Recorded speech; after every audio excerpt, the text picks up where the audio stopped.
Good morning, and welcome to Redeemer Lutheran Church. I'm Pastor Gary Lodeholt. Of all the minor prophets we were looking at last week and this week, perhaps Habakkuk is the one we can most relate to. Habakkuk doesn't address his words to the people around him. No, his is a prayer, a complaint, a questioning of God. And his question is similar to a question that we have all probably struggled with. Why do bad things happen to good people? Habakkuk asks God, when will God's purpose be fulfilled and bring God's reign of justice, righteousness, and peace on the earth? Or put another way, when will all this bad quit happening and the kingdom of God come among us? You can feel his anguish, like our own, as he cries out to God. When he looks around, Habakkuk sees in his society oppression of the weak, endless strife and lawsuits, and moral wrongs of every kind.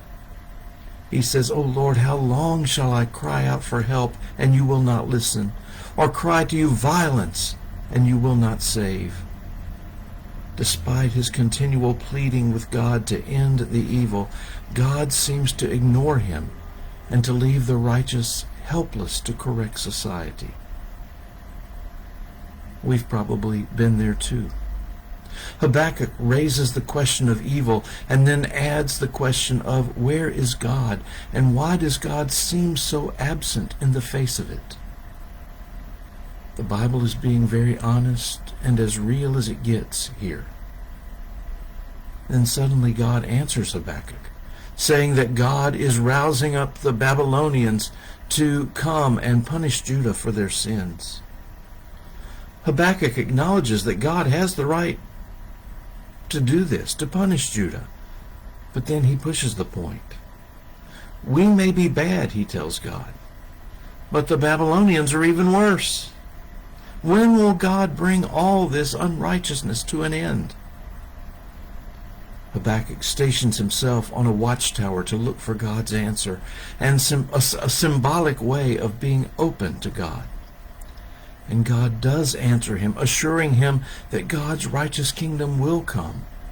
God has promised it, and it is coming. It might seem delayed in our time scheme, but it is coming in God's appointed time. In the meantime, God's people are to live by their faith.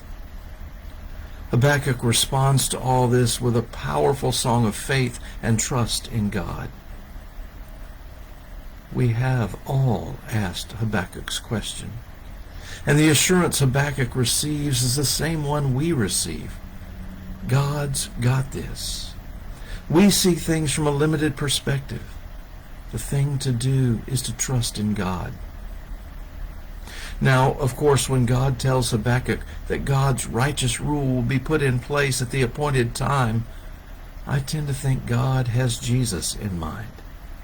When the right time comes, God will send Jesus to set up God's everlasting kingdom among us. I'm pretty sure Habakkuk didn't know what he was talking about, but now we do. The other thing about Habakkuk that you need to know is found in chapter 2, verse 4. The end of that verse says, "But the righteous live by their faith." St. Paul cites this verse in making his claim of justification by grace through faith. Way back in the Old Testament, God was talking about our salvation, Paul says. And it's not something we can earn. It's a gift of God by grace, experienced through faith. Habakkuk is bold enough to ask the hard questions. The answer he gets points to Jesus. Thanks for watching, and remember to let this day belong to God.